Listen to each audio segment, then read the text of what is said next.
So, again, just welcome to everybody. Delighted to have Jason joining us from ReadSpeaker today. And we're just about to hand over to Jason to give us sort of an overview and an insight into him and what's been going on with ReadSpeaker. Hand over to you, Jason. Thank you. So first of all, nice to meet you all, and yeah, thanks for sharing. It's nice to know. Like sometimes I'm not the only one. Sometimes it feels like that, but it's nice to know you're not. So I think what I'm going to do today is I've shared all my experiences. Most of you know what TextAid is. I'd like to think. I want to try and give you an insight into some of the questions we get asked, some of the things that you may want to know, maybe. Some of the stuff, our thought process behind why we do the things we do. So that'll be an overview, if you like. And then what I've done is I've taken your 12 ATs of Christmas and I've done my 12 days of Christmas. And I'm happy to share these. I've done them into little, they won't be the same when I share if you want to share them, but they'll be like little cards that you can use. And it's got the feature and it's got how the feature is used. So hopefully you'll kind of see, and I'll try and give you a bit of an insight, a quick insight into how I use it myself because I use it every day. So let's just see if this will let me share my screen.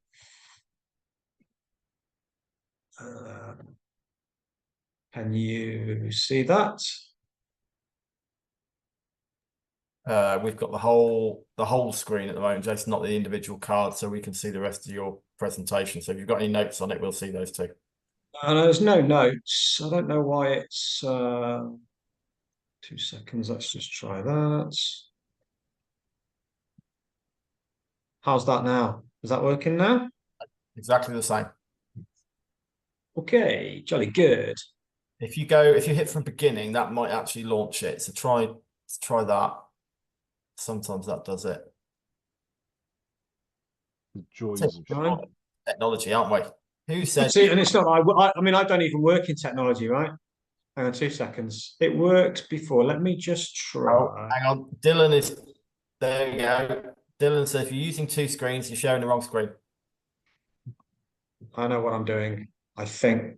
What about it? I have a really quite cool laptop which has a screen at the top and a screen at the bottom. What about now? What's it doing now? There you go. Perfect. Perfect. Good. Okay, so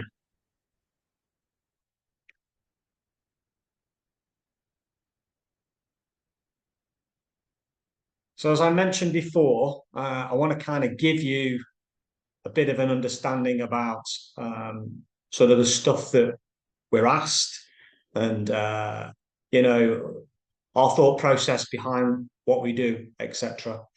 So let me just go back to that. It's not doing anything now. So what challenges do we see in the future? So we really want TextAid to be where users are, and we know that users are everywhere. The annoying thing with GDPR is we don't actually physically know how many physical users we have individually using it day by day, minute by minute, second by second. We know the total amount of users we've got that are using TextAid, but we can't see physically what they're doing, what they're using it for. So one of the big things that we're really, really keen to sort of start understanding is making sure that TextAid is on, as platforms change over the years, making sure that TextAid is always available on those platforms and it's the right version, the right mix, if you like. That's a really, really big one for us, and that's one of it's something that's always spoken about in support. They're always trying to second guess what the next big thing is going to be, or the next platform, or the next way a student or a teacher is going to use technology. Another thing that we're always sort of looking at, if you like, is understanding not only teachers but students as well. And again, I mentioned GDPR. The really frustrating thing for us is we don't physically get any kind of like understanding or feedback from schools or teachers because the device goes out. Once it goes out, we're not allowed to contact the student. We're not allowed to speak to the teacher. So sometimes it'd be really good if Mr. or Mrs. Smith or, as I've mentioned, B would come back to us and go, hey, listen, it'd be really cool if it could do this, or I don't like that it doesn't do this. I think what we do know is that we've got a good product. We know that. We know that it is really, it's like a tin of white paint, TextAid, and it sounds a terrible way to describe it. It's trustworthy, it's guaranteed. You take it out and it works every time. But we're also not naive to the fact, really, that we need to start changing it. We need to start developing it. So there's a couple of other things that are going through our minds at the moment. One is the fact that we need to try and make it look a little bit cooler. So a user interface, user experience. You'll see me, I don't post an awful lot on LinkedIn, but when I do post, I'm really quick to sort of say, listen, this isn't a casual tool. This is a tool for education. This is a serious product. This isn't something you kind of like download and use it when you feel like you'll get my son drives me insane on TikTok, and you hear the text to speech on TikTok. It's not for that. This is an education tool, but we are also aware that maybe that tin of white paint still needs to have the white paint come out and do the coverage perfect every time. But maybe that tin of white paint looks to me to look a little bit cooler. So that's one of the things that we're addressing, hopefully, without giving too much away. It's starting, the progress is already starting on that, so you will see that quite soon. The other thing as well, we have loads and loads of different cultures, countries using TextAid. Welsh was one of the things that we got asked for. People were begging for Welsh, so we've pushed it. But you get things like, hey, do you do regional languages? Do you do regional voice? What do you mean by regional? Well, could you do Geordie? So we kind of sometimes have to weigh up the demand against the question that goes with it and think to ourselves, well, if we did that, is the demand absolutely there? And again, that always comes back to feedback, and it's really difficult to get feedback when we can't speak to the end users. So that's kind of the challenges that we see. This one is everyone's question, AI. Look, we've been using AI for years, and I mean, a lot of you are in tech and you know the word cloud. The word cloud, everyone was using cloud years before the word cloud became, a buzzword. We've been using AI for years. But the thing that we will never, ever do is we're only ever going to use AI if we can use it responsibly. In a way, really, that it's going to benefit someone. It's all about the why than the what for us. We're not going to chuck something on there if it's not going to do something it's going to benefit a student or a teacher. That said, there are absolutely tools out there, and we can see that where AI would really, really make something extraordinary. And an example of that, I'll give you one example. So sort of summarizing, explaining difficult words, which is one of my big problems with me. It would be great if I could ask TextAid, hey, what does that mean? Can you explain to me what that sentence means? And we know that it can do it, but we need to judge whether we've got to keep it ethical, we want to use it responsibly. So we're not just going to chuck it in for the sake of chucking it in. When we do, if we do, it'll be done sensibly and responsibly. So common customized questions that we get. When we do get them, that tends to be, again, use the same person, we had permission from her parents to use her in a video, and she asked us a few questions about why can't TextAid do this? And we never even thought about that. So these are a few things that we've been asked over the years, and I thought I'd share them with you so you can kind of see. So a lot of them comes from schools, and a lot of those were about exam mode, which we've now kind of addressed. There's some more stuff coming about that in the future as well, but we'll talk about that later dates. Optical character recognition. I use that all the time on my phone on TextAid. That was a big ask. People wanted it on documents. And yeah, so we put that on. And I put there, we don't get that many requests from end users, majority from schools. But honestly, they're welcome. They're welcome from you guys. If ever you come across someone and you see them using TextAid and they say to you, oh, it'd be great if you could do this, please share it with us, because it's really difficult for us to know if it's not shared. So, I'll always say to people, look, if something you'd like to see on there, if we can say, well, yeah, actually, that would be good for everyone, then we'll do it. So those are a few sort of insights. Now this is really cheesy. Last thing, big thing for you before I go on to my cheesy slides. So this is something we are really, really proud of. So from the first 6 months of our financial year, if you like, we've converted 200 billion words into audio. So that's 1 trillion characters. That was in our first 6 months.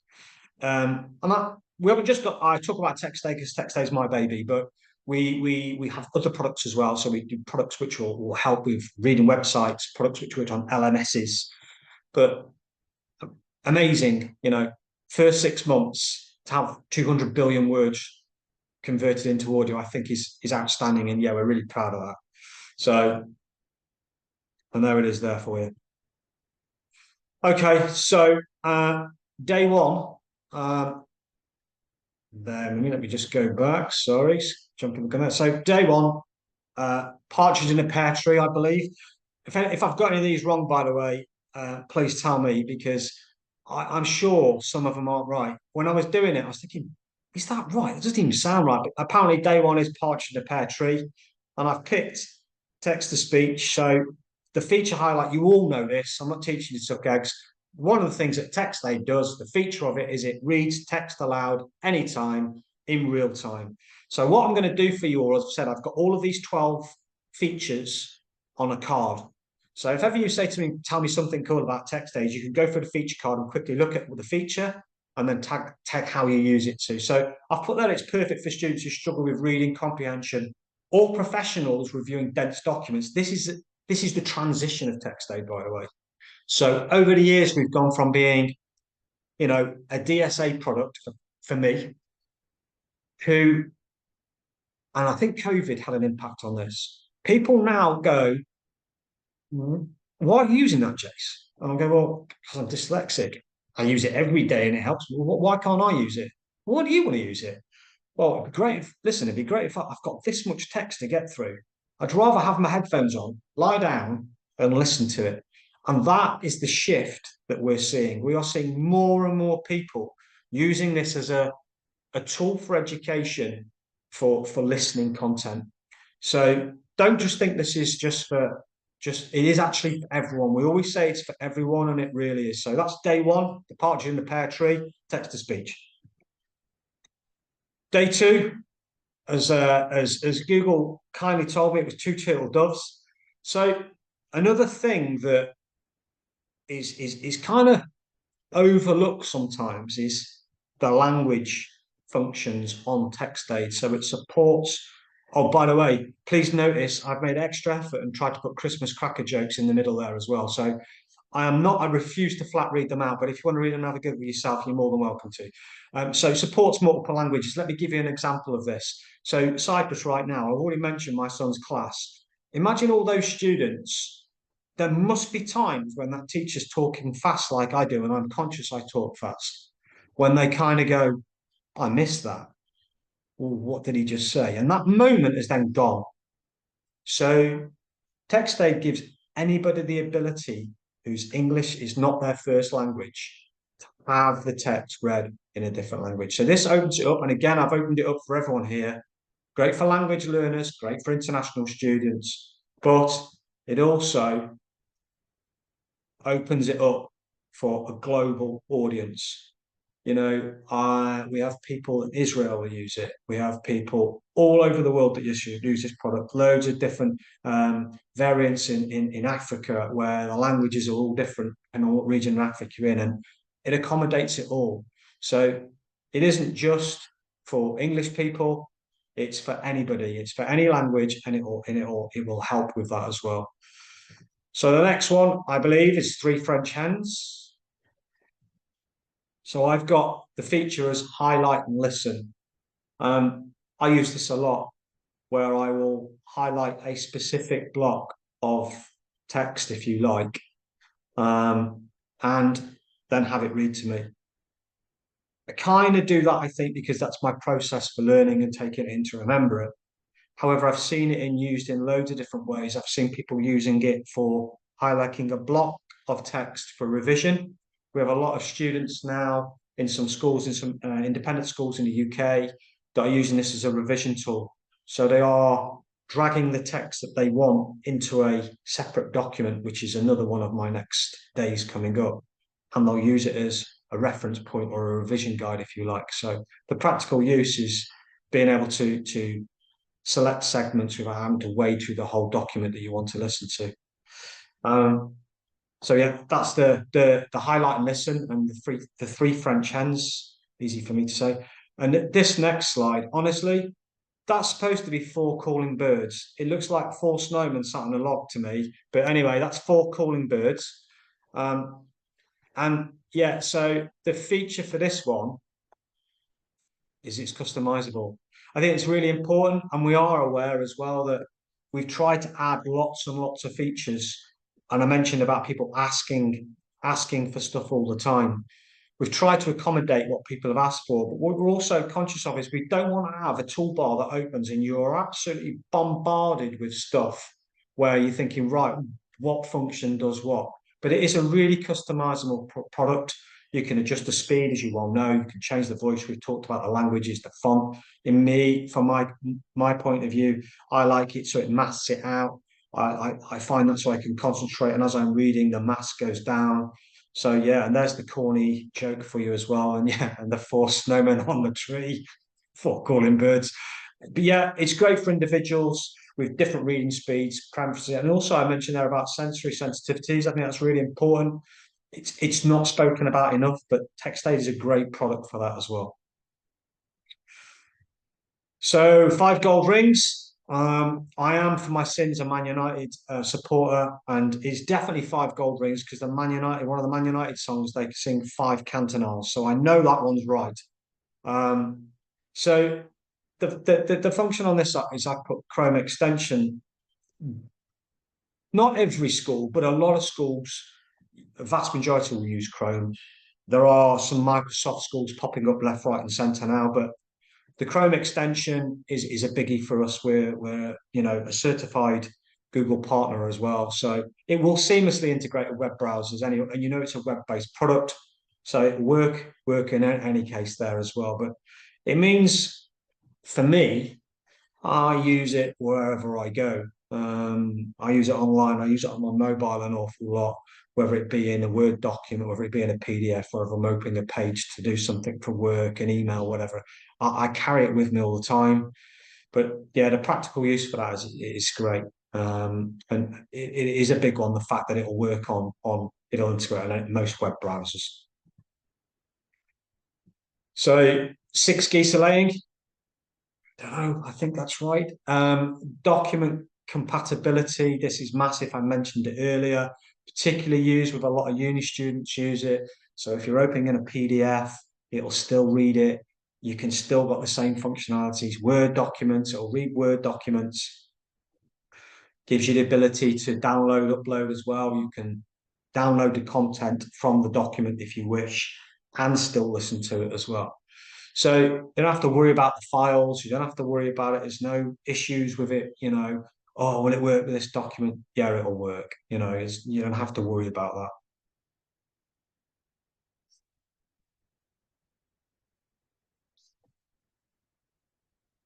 So this is the one I wasn't sure about. 7 swans are swimming. And I think there's another one, 9 ladies dancing. That was another one I was like, doesn't sound right to me. So feature highlight on this, I've put writing assistance. It's not really spoken about that much as well. But of course, TextAid is like carrying a bag of tools around with you. It'll assist with your spelling. It'll assist with your grammar. You can look up the meaning of a word if you want. And we do get told that a lot of students use it to save them going out of different documents, to pull stuff in, to look if they've made mistakes or whatever. They just do it straight in there. And I kind of said also, it is becoming a widely used product outside of education, and we are finding a lot of professionals using it as well, particularly those that are drafting reports. So yeah, day 7 is the writing assistance. So day 8 was the 8 maids are milking as focus mode. Now this is my biggie for me. I've already mentioned it. I do get distracted easily, lose my focus a lot.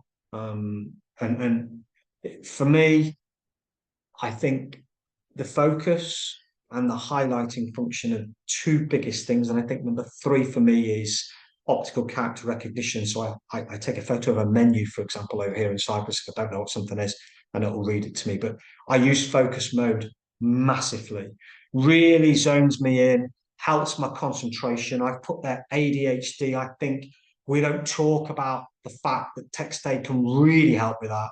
And I think we need to focus. And of course, along with the focus is the comment I made about students using headphones to listen to content.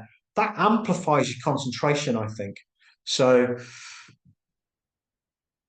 there's the feature. So the focus mode eliminates the distraction, and the practical use is the fact that it will be used for individuals with ADHD, noisy environments help concentrate better. So this is the one I question. Feel free to tell me if I've got it wrong. I'm sure 9 ladies dancing is not right, but Google tells me it is, so we'll just go with what Google said. So the feature highlight is the fact that it has mobile access.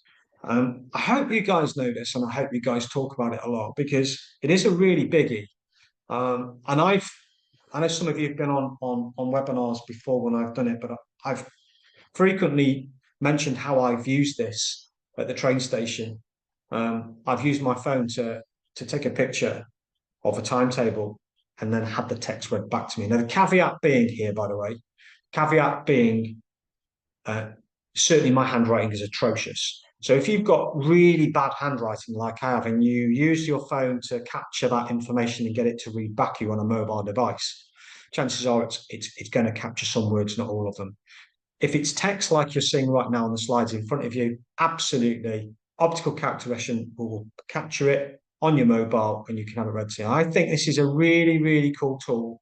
The fact that students can pick up a laptop, a phone, an iPad, a tablet, whatever they're going on, they can use it there and then because they carry it with them all the time. I say it's not a casual tool. It isn't. It's a proper tool for education. It's a tool for business, and it's for people who are busy and on the go. So day 10, OCR technology. I've already mentioned to you about this. Again, it's my number 3 most important thing. Caveat, remember, when you're talking to people about it, it is only as good as the text that's put into it. So if you were to take that whole screen right now, it's going to capture the text. Okay, if there was some text underneath those lords leaping, not quite sure why they're on chimney breast, but anyway, that's a question for another time. It would read the text out in the picture as well. It's a huge one.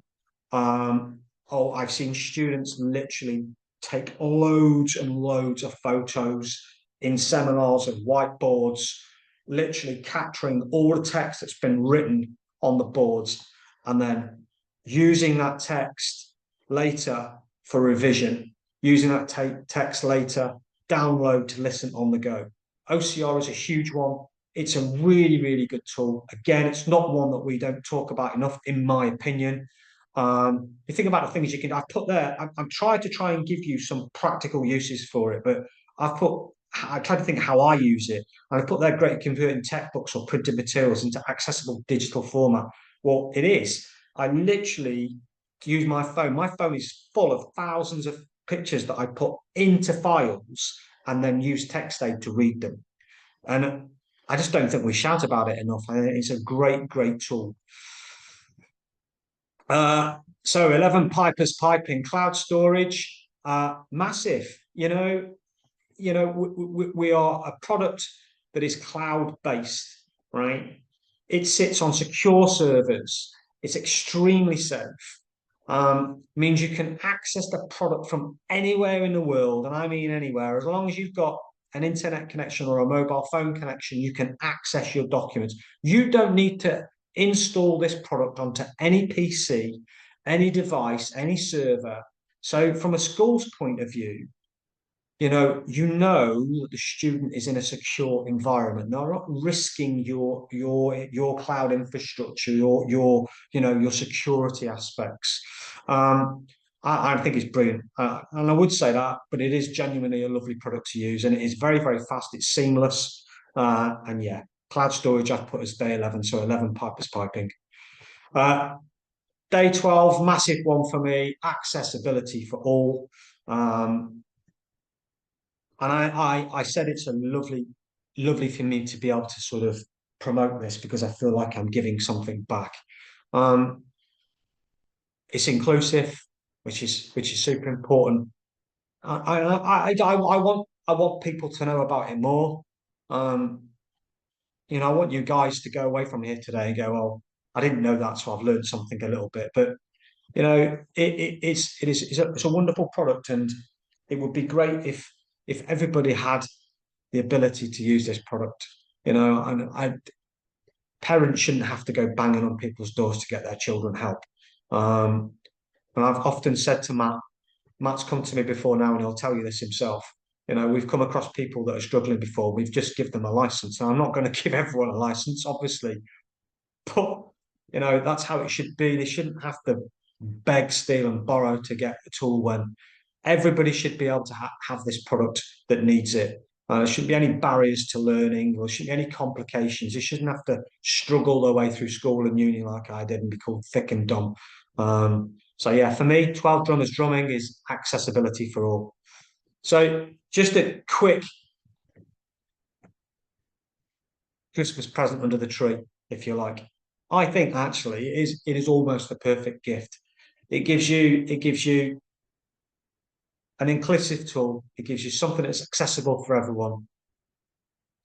And I think, you know, the more people that get it, the more people that use it, we want more people to talk to us about it. So the only takeaway I want you guys to kind of take away from this today is if you know anyone that's using it right now and they think it's good or they think it's bad because it doesn't do this, tell us. Tell Matt, tell Anthony, and we will take that to our support, as I mentioned earlier in the day, and we will make it ideally the perfect gift for someone because we want it to be better and better and better.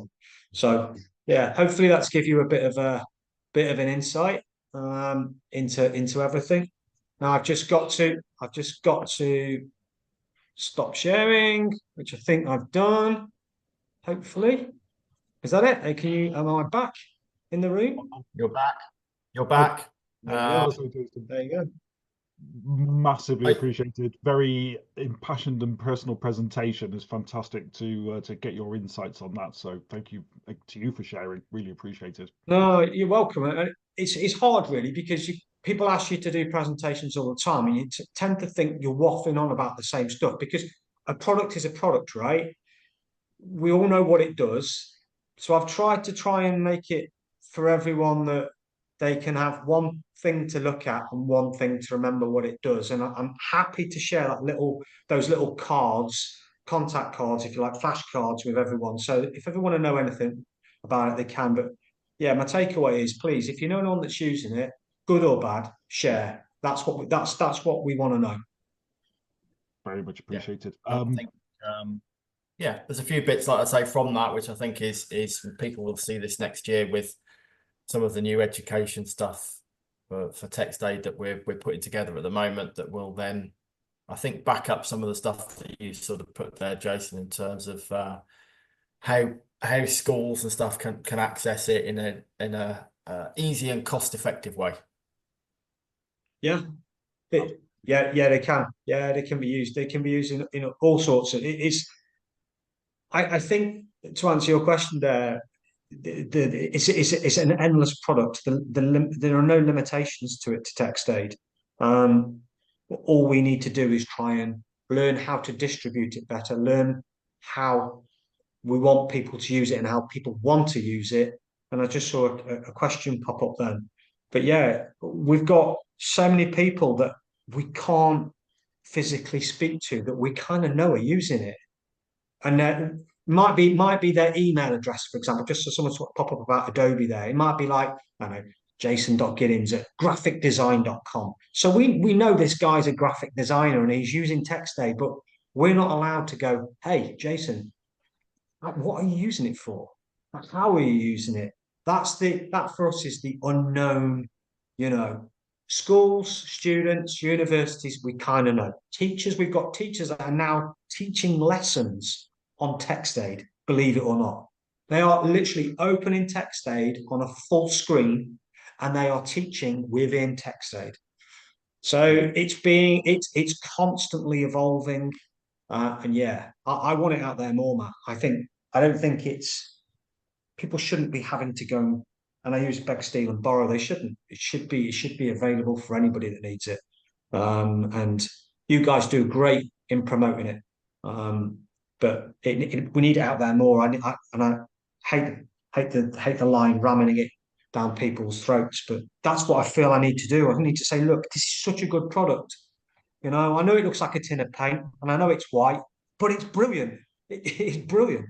You know. I think the bits and pieces and stuff, and there is a couple of questions in there which I know we're tight on time as well. So, Emma, in terms of working in Adobe InDesign, I don't know if Jason knows this or not, but we can certainly test that in-house because we've got an in-house designer who uses all the Adobe suite, so we can get that checked and I'll come back to you. Right, I'm going to say yes, but I would say depending on how you're opening it, I'm going to say yes. But listen, if it doesn't, let me know and we'll tweak it so we can possibly get it working for you. And then that's another avenue that we can look at. So let me know if it doesn't work.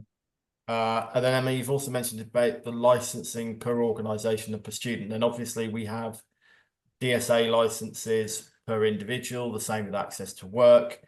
In the education sector, so whether that be universities or primary, secondary school, apprenticeships, FE colleges, etc., they are site licenses, but they're, again, especially within education, that is down to teachers, pupils, etc. And the one thing that we know from a couple of the schools that who've got education licenses, they also give access to certain parents as well. So those parents also got access to TextAid for simple reason of was highlighted to us, things like newsletters or anything electronic the school is sending out. Not only are they then catering for the pupil, but also in some cases it's also the parent as well that may be dyslexic, English as a second language. So there are things around that as well. But there we go. But any other questions, drop myself an email and myself, Jason or Mary will get back to you.